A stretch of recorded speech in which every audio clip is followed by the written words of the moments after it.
mean, we know why Trump and his allies filed all those flurries of bad lawsuits sort of before yesterday.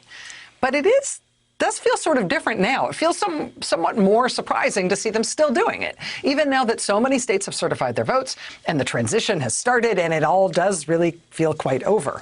Are any of these continued legal efforts any more significant than the 36 straight cases they have lost since November 3rd? Why are they still doing this? Joining us now is Matthew Sanderson. He's an election law attorney and an NBC News election law analyst. Mr. Sanderson, it's nice to have you here. Thanks very much for your time. Great to be with you. So I haven't followed every twist and turn of all of the dozens of lawsuits they have filed, but I've followed a bunch of them. These new ones that were just filed feel a little different. They have a slightly different cast. Are they any more substantive than all the lawsuits that have been thrown out? They're not, and I think they're even less substantive than the initial round that was filed by RNC lawyers and other regular Republican lawyers. I think what you're seeing now in Minnesota, for example, the lawsuit, as you mentioned, was too late to stop certification there. And if you look at the substance and the timing, I think it's pretty clear this is some political opportunism at play. With a couple of the Republican state legislators filing suits simply to gain favor with Trump voters. So it seems that someone's bucking for a promotion, and that's what's behind this. And you also saw this in Pennsylvania with Congressman Mike Kelly, who filed a junk lawsuit just recently.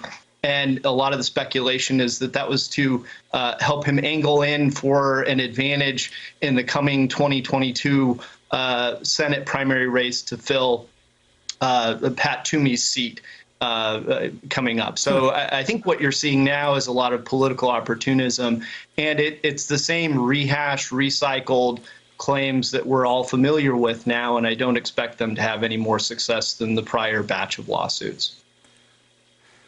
Do judges have the ability to look at these lawsuits, not just in terms of the individual cases being brought before them, but looking at them as that kind of a project that you're describing, as something that's rehashed the same disproven or non-existent claims that have been rejected by other courts?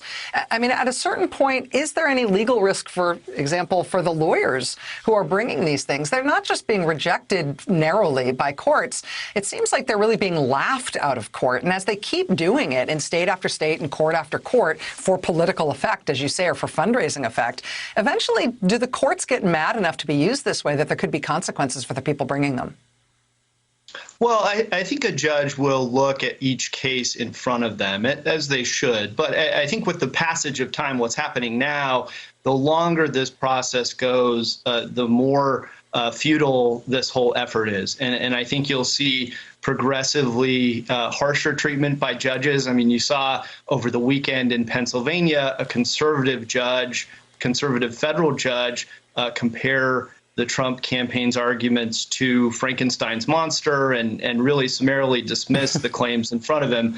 I think you'll see more of that as time goes on. So I think that's more of a factor than anything. The fact that, certifications are happening and a judge will not and should not overturn the will of tens of thousands of voters. That's not what the court process and the litigation process is really for.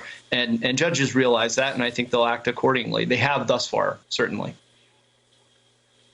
Matthew Sanderson is an attorney, co-leader in the political law group of Kaplan and Drysdale. He's an NBC News election law analyst. Mr. Sanderson, thanks very much for being with us tonight. I appreciate you being so straight with us on this stuff. Thanks for having me.